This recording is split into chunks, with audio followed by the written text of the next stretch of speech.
Hello, my friends. Welcome to Get Your Play Online Bedtime Stories. My name is Michelle, and tonight we're going to continue reading one of my very favorite books in the Magic Treehouse series, Dinosaurs Before Dark. So, welcome everyone. Welcome back. If you were with us last week, we began reading at the beginning of this book.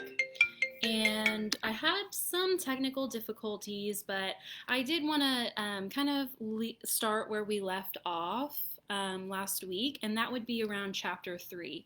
So if you all have this book at home, go ahead and grab it and snuggle up with a comfy blanket and pillow, and we're going to go ahead and get right into this book. So I want to just start by saying we left off around chapter 3, and it was when Jack and Annie, the main characters in our book, had just found the treehouse, and they had opened a book about dinosaurs, and they were magically transported 65 million years back in the past, and they see a flying dinosaur, and they are coming down from the treehouse. So if you have this book and you're following along with me, I'm on page 15. So let's begin. Jack looked out the window with Annie. The Paradin was standing at the base of the oak tree, like a guard. His giant wings were spread out on either side of him. "Hi," Annie shouted. "Shh," said Jack. "We're not supposed to be here." "But where is here?" said Annie. "I don't know," said Jack. "Hi," Annie called again to the creature. The Paradin looked up at them. "But where is here?" Annie called down. "You're nuts. He can't talk," said Jack. "But maybe the book can tell us." Jack looked down at the book he was holding. He read the words under the picture. This flying reptile lived in the Cretaceous period. It vanished 65 million years ago. And here is a beautiful illustration. We have Annie climbing down the rope ladder to go take a look at the dinosaur up close. No, that's impossible. They couldn't have landed in a time that was 65 million years ago. "Jack," said Annie, "he's nice." "Nice? Yeah, I can tell. Let's go down and talk to him." "Talk to him?" Annie started down the rope ladder. "Hey," said Jack, but Annie kept going. "Are you crazy?" called Jack. Annie dropped to the ground. She stepped boldly up to the ancient creature. Chapter 4. Henry. Jack gasped as Annie held out her hand.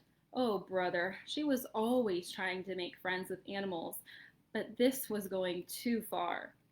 "Don't get too close to him, Annie," Jack shouted, but Annie touched the Paradin's crest. She stroked his neck. She was talking to him. What in the world was she saying? Jack took a deep breath. Okay, he would go down too. It would be good to examine the creature and take notes, like a scientist. Jack started down the rope ladder. When he got to the ground, Jack was only a few feet away from the creature. The creature stared at Jack. His eyes were bright and alert. "He's soft, Jack," said Annie. "He feels like Henry." And remember, Henry is their neighbor's dog that they were talking about earlier in the book. Jack snorted. "He's no dog, Annie." "Feel him, Jack," said Annie. Jack didn't move. "Don't think, Jack, just do it." Jack stepped forward. He put out his arm. Very cautiously, he brushed his hand down the creature's neck. Interesting. A thin layer of fuzz covered the Paradin's skin. "Soft, huh?" said Annie. Jack reached into his backpack and he pulled out a pencil and a notebook. He wrote "fuzzy skin."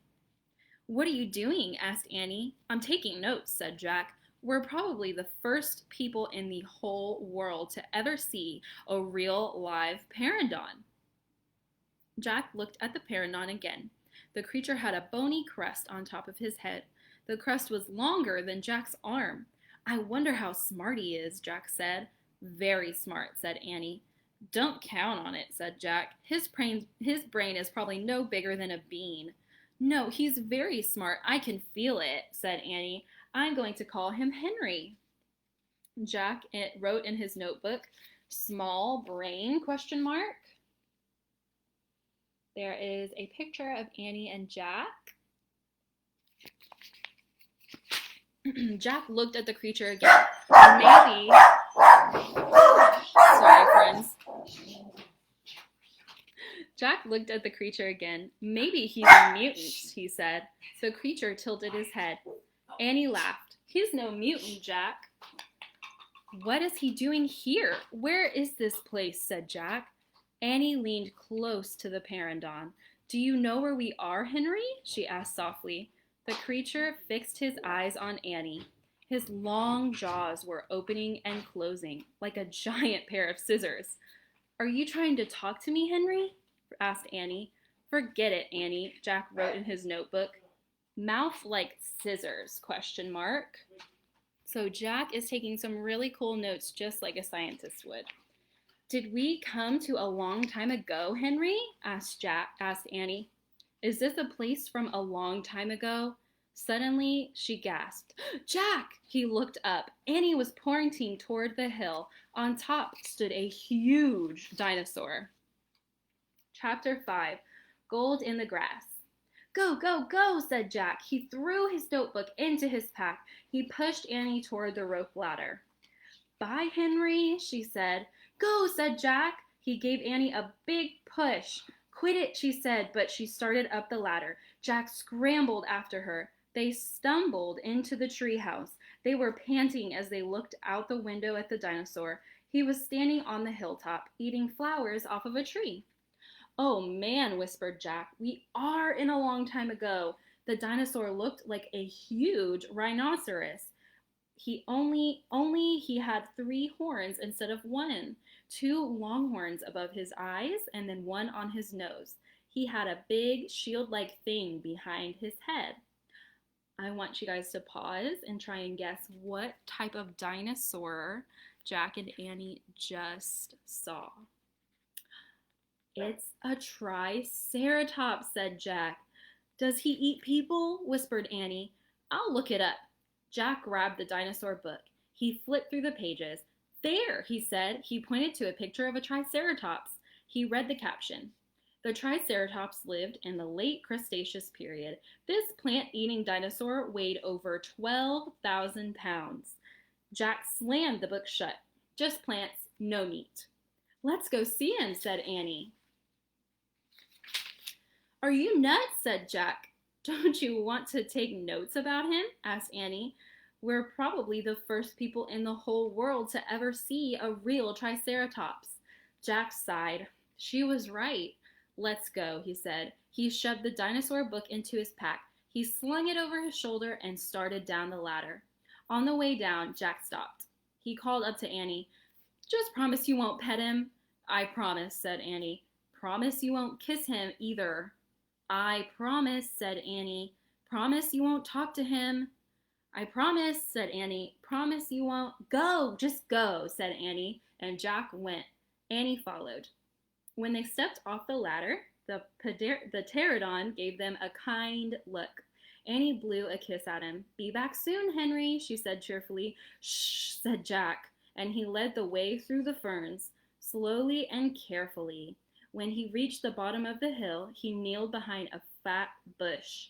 Annie knelt beside him and started to speak. Shh, Jack put his finger to his lips, and Annie made a face back at him. Jack peeked out at the Triceratops. The dinosaur was incredibly big, bigger than a truck. He was eating the flowers off of a magnolia tree. Jack slipped his notebook out of his pack. He wrote, "Eats flowers." Annie nudged him. Jack ignored her. He studied the Triceratops again. He wrote, "Eats slowly." Annie nudged him hard. Jack looked at her. Annie pointed to herself. She walked her fingers through the air. She pointed to the dinosaur and smiled. Was she teasing? She waved at Jack. Jack started to grab her. She laughed and jumped away, and she fell into the grass, in full view of the Triceratops. Get back, whispered Jack. Too late. The big dinosaur had spotted Annie. He gazed down at her from the hilltop. Half of a magnolia flower was sticking out of his mouth. Oops, said Annie. Get back, Jack shouted at her. He looks nice, Jack. Nice? Watch out for his horns, Annie. No, he's nice, Jack. Nice? But the Triceratops just gazed calmly down at Annie. Then he turned and lopped away, down by the side of the hill. Bye, said Annie. She turned back to Jack. See? Jack grunted. He wrote in his notebook the word nice. And here is a picture. Come on, let's go. Let's look around and see some more, said Annie. As Jack started after Annie, he saw something glittering in the tall grass. He reached out and picked it up. A medallion, a gold medallion. And there's the picture of Jack finding the gold medallion in the grass. A letter was engraved on the medallion, a fancy M. Oh man, someone came here before us, Jack said softly. Chapter 6, Dinosaur Valley. Annie, look at this, Jack called. Look what I found. Annie had gone up to the hilltop. She was busy picking a flower from the magnolia tree. Annie, look, a medallion. But Annie wasn't paying any attention to Jack. She was staring at something on the other side of the hill. Oh, wow, she said. Annie! Clutching her magnolia flower, she took off down the hill. Annie, come back, shouted Jack. But Annie had disappeared.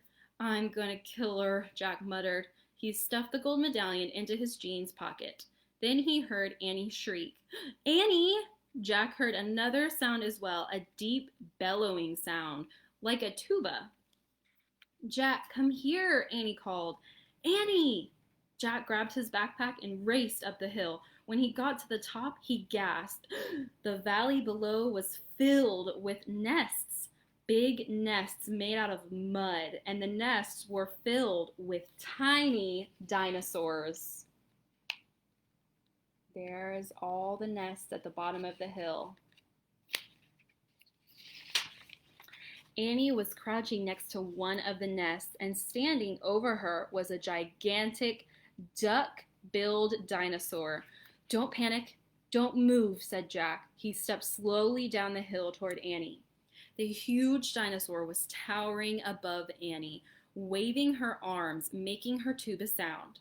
Jack stopped. He didn't want to get too close. He knelt onto the ground. Okay, move toward me really slowly, he said. Annie started to stand up. Don't stand, crawl, said Jack. Clutching her flower, Annie crawled towards Jack. The duck-billed dinosaur followed her, still bellowing. Annie froze. Keep going, Jack said softly. Annie started crawling again. Jack inched farther down the hill until he was just an arm's distance away from Annie. He reached out and grabbed her hand. He pulled Annie toward him. Stay down, he said. He crouched next to her. Bow your head. Pretend to chew. Chew? Yes, I read that's what you're supposed to do if a mean dog comes at you. She's not a dog, Jack, said Annie. Just chew, said Jack. Both Jack and Annie bowed their heads and pretended to chew. Soon the dinosaur grew quiet. Jack raised his head. I don't think it's mad anymore, he said. Thanks, Jack, for saving me, said Annie. You have to use your brain, said Jack. You can't just go running into a nest of baby dinosaurs. There's always a mother nearby. Annie stood up. Annie! Too late. Annie held out her magnolia flower to the dinosaur. I'm sorry I made you worry about your babies, she said. The dinosaur moved closer to Annie. She grabbed the flower from her. She reached for another. No more, said Annie. The dinosaur let out a sad tuba sound. But there are more flowers up there, she said, and pointed to the top of the hill. I'll get you some. Annie hurried up the hill. The dinosaur waddled after her. Jack quickly examined the babies. Some were crawling out of their nests. Where were their other mothers? Jack took out the dinosaur book, and he flipped through the pages. He found a picture of some duck-billed dinosaurs. He read the caption. These Anatosauruses lived in colonies. While a few mothers babysat the nests, others hunted for food. So there must be more mothers close by. Hey, Jack, Annie called. Jack looked up. Annie was at the top of the hill, feeding magnolia flowers to the giant Ankylosaurs. She's nice too, Jack, Annie said, but suddenly the Ankylosaurs made her a terrible tuba sound. Ooh, that was a mouthful. Annie crouched down and she started to chew again. The dinosaur barged down the hill. She seemed afraid of something. Jack put the book down on top of his pack and he hurried up to Annie. And there's a picture of the mama dinosaur running down the hill. She's scared of something. I wonder what it is. Let's find out. I wonder why she ran away, said Annie. We were starting to be friends. Jack looked around. What he saw in the distance almost made him throw up. An enormous, ugly monster was coming across the plain. He was walking on two big legs and swinging a long, thick tail and dangling two tiny arms. He had a huge head, and his jaws were wide open. Even from far away, Jack could see his long, gleaming teeth. Tyrannosaurus Rex, whispered Jack. All right, let's keep reading. I think we can finish the rest of our book in this one video. So we're on chapter 7 now. It's called Ready, Set, Go. Run, Annie, run, cried Jack to the treehouse. They dashed down the hill together, through the tall grass, through the ferns, past the pteranodon, and right to the rope ladder. They scrambled up the ladder. Seconds later, they tumbled into the treehouse. Annie leapt to the window. He's going away, she said, panting. Jack pushed his glasses into place. He looked through the window with her. The Tyrannosaurus was wandering off, but then the monster stopped and turned around. Duck, said Jack. The two of them hunched down. After a long moment, they raised their heads and peeked out again. Oh, coast is clear, said Jack. Yay, whispered Annie. We have to get out of here, Jack. You made a wish before, said Annie. I wish we could go back to Frog Creek, said Jack, but nothing happened. I wish... Wait, you were looking at the pictures in the dinosaur book, remember? The dinosaur book. Oh, Jack groaned. Oh, no. I left the book and my pack on the hill. We have to go back. Oh, forget it, said Annie. I can't, said Jack. The book doesn't belong to us. Plus, my notebook's in my pack with all my other notes. Hurry, said Annie. Jack hurried down the rope ladder, and he leapt onto the ground. He raced past the pteranodon, through the ferns, through the tall grass, and up the hill, and he looked down. There was his pack, lying on the ground. On top of it was the dinosaur book, but now the valley below was filled with Anatosauruses, all standing guard around the nests. Where had they been? Did fear of the Tyrannosaurus send them home? Jack took a deep breath. Ready, set, go. He charged down the hill. He leapt to his backpack and scooped it up. He grabbed the dinosaur book. A terrible tuba sound, and another, and another. All the Anatosauruses were bellowing at him. Jack took off. He raced up to the hilltop. He started down the hill, and then he stopped. The Tyrannosaurus Rex was back, and he was standing between Jack and the treehouse. There he is. He sees the T-Rex in the distance. He's trying to get really quick back to the treehouse. Let's find out how that goes. Chapter 8, A Giant Shadow. Jack jumped behind the magnolia tree. His heart was beating so fast he could hardly think. He peeked out at the giant monster. The horrible-looking creature was opening and closing his huge jaws.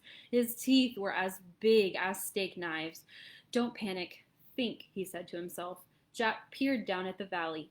Good. The duck-billed dinosaurs were sticking close to their nests. Jack looked back at the Tyrannosaurus. Good. The monster still hadn't seen him or know he was there. Don't panic. Think. think maybe there's information in the book. Jack opened the dinosaur book. He found Tyrannosaurus Rex, and he read, Tyrannosaurus Rex was the largest meat-eating land animal of all time. If it were alive today, it would eat a human in one bite. Great. The book was no help at all. Okay, he couldn't hide on the other side of the hill. The Anatosauruses might stampede him. Okay, and he couldn't run to the treehouse. The Tyrannosaurus might run faster. Okay, maybe he should just wait. Wait for the monster to leave. Jack peeked around the tree. The Tyrannosaurus had wandered closer to the hill. Something caught Jack's eye. Annie was coming down the rope ladder. Was she nuts? What was she doing? And there's a picture of the Tyrannosaurus and Jack looking at him from around the tree. Jack watched Annie hop off the ladder. She went straight up to the Pteranodon. She was talking to him and flapping her arms. She pointed at Jack, at the sky, and the treehouse. She was nuts. Go, go, go back up the tree, Jack whispered. Go! Suddenly, Jack heard a roar. The Tyrannosaurus Rex was looking in his direction. Jack hit the ground. The Tyrannosaurus Rex was coming toward the hill. Jack felt the ground shaking.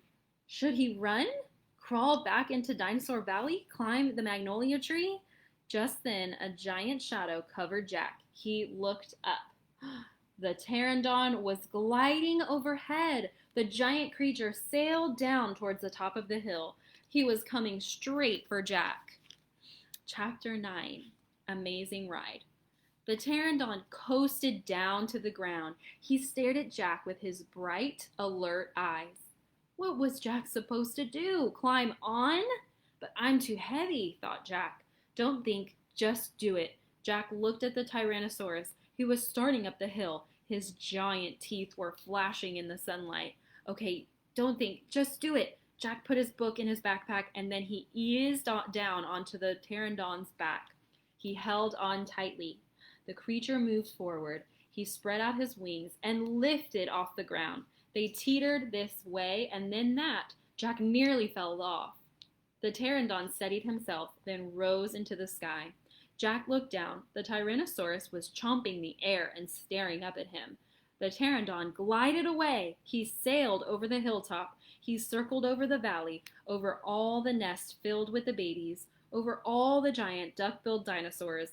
Then the Pteranodon soared out over the plain, over the Triceratops who was grazing in the grass. It was amazing. It was a miracle. Jack felt like a bird, as light as a feather. The wind was rushing through his hair, and the air smelled sweet and fresh. He whooped and laughed. Jack couldn't believe it. He was riding on the back of an ancient flying reptile. There's Jack riding the Pteranodon, and there they are flying over the Tyrannosaurus. The Pteranodon sailed over the stream, over the ferns and bushes. Then he carried Jack down to the base of the oak tree. When they came to a stop, Jack slid off the creature's back and landed on the ground. Then the Pteranodon took off again and glided into the sky. Bye, Henry, whispered Jack. Are you okay? Annie shouted from the treetop. Jack pushed his glasses into place. He kept staring up at the Pteranodon. Jack, are you okay? Annie called. Jack looked up at Annie, and he smiled. Thanks for saving my life, he said. That was really fun. Climb up, said Annie. Jack tried to stand, but his legs were wobbly. He felt a bit dizzy. Hurry, shouted Annie. He's coming! Jack looked around. The Tyrannosaurus was heading straight towards him. Jack bolted to the ladder. He grabbed the sides and started up. Hurry, hurry, screamed Annie. Jack scrambled into the treehouse. He's coming towards the tree, Annie cried. Suddenly, something slammed up against the oak tree. The treehouse shook like a leaf. Jack and Annie tumbled into the books. Make a wish, cried Annie. We need the book, the one with the picture of Frog Creek, said Jack. Where is it? He pushed some books aside. He had to find that book about Pennsylvania. There it was. He grabbed it and tore through it, looking for the photograph of the Frog Creek woods. He found it. Jack pointed to the picture. I wish we could go home, he shouted. The wind began to moan, softly at first.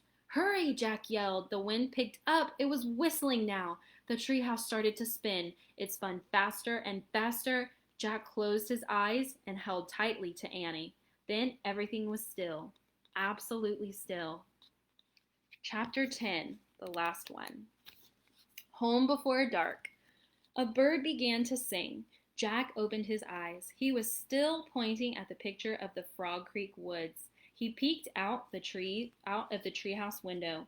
Outside, he saw the same exact view. "We're home," whispered Annie. The woods were lit with a golden late afternoon light. The sun was about to set. No time had passed since they left. "Jack! Annie!" a voice called from the distance. "That's Mom," said Annie, pointing. Jack saw their mother far away. She was standing in front of their house. She looked very tiny. "Annie! Jack!" she called. Annie stuck her head out the window and shouted, "Coming!" Jack still felt dazed. He just stared at Annie. And there's Jack and Annie peering out the treehouse, and they're back home in Frog Creek. "What happened to us?" he said. "We took a trip in a magic treehouse," said Annie simply. "But it's the same time as when we left," said Jack. Annie shrugged. "And how did it take us so far away?" said Jack. "And so long ago?" "You just looked at a book and you said you wish we could go there," said Annie. "And the magic treehouse took us there." "But how?" said Jack. "And who built this magic treehouse? Who put all these books here?" A magic person, I guess," said Annie. "A magic person?" "Oh, look," said Jack. "I almost forgot about this." He reached into his pocket and pulled out the gold medallion. "Someone lost this back there in Dinosaur Land. Look, there's a letter M on it." Annie's eyes got round. "You think the M stands for magic person?" she said. "I don't know," said Jack. "I just know someone went to that place before us." "Jack! Annie!" came the distant cry again. Annie poked her head out the window. "Coming!" she shouted. Jack put the gold medallion back in his pocket. He pulled the dinosaur book out of his pack and put it back with all the other books. Then he and Annie took one last look around the treehouse. "Goodbye, house," whispered Annie. Jack slung his backpack over his shoulder. He pointed up the ladder, and Annie started down. Jack followed, and seconds later they hopped onto the ground and started walking out of the woods. "No one is going to believe our story," said Jack. "So let's not tell anyone," said Annie. "Dad won't believe it," said Jack. "He'll say it was a dream," said Annie. "Mom won't believe it," said Jack. "She'll say it was pretend." "My teacher won't believe it," said Jack. "She'll say you're nuts," said Jack. And he sighed. "I think I'm starting to not believe it myself," he said. They left the woods and started up the road toward their house. As they walked past all the houses on their street, the trip to Dinosaur Time did seem more and more like a dream. Only this world and this time seemed real. Jack reached into his pocket. He clasped the gold medallion. He felt the engraving of the letter M. It made Jack's fingers tingle. Jack laughed. Suddenly he felt very happy. He couldn't explain what had happened today, but he knew for sure that their trip in the magic treehouse had been real. Absolutely real. "Tomorrow," Jack said softly, "we'll go back to the woods." "Of course," said Annie. "And we'll climb up to the treehouse," said Jack. "Of course," said Annie. "And we'll see what happens next," said Jack. "Of course," said Annie. "I'll race you home." And they took off together, running towards their mother. The end. And here is the last picture. This is Jack and Annie walking back to their house from the magic treehouse. So that is the end of the first book in the Magic Treehouse series. If you want to read this more with me, I'm going to be reading The Night at Dawn next week. It's the second book in the Magic Treehouse series. And we'll probably read about half the book with each video. This one was a little bit longer because, like I said, we had some technical difficulties last week, but that's okay. I really hope you guys loved this book as much as I did when I was little, and hopefully I'll see you again next week for the second book in the series. Have a great night and sleep tight, my friends, and I will see you next time at Get Your Play Online. Bye!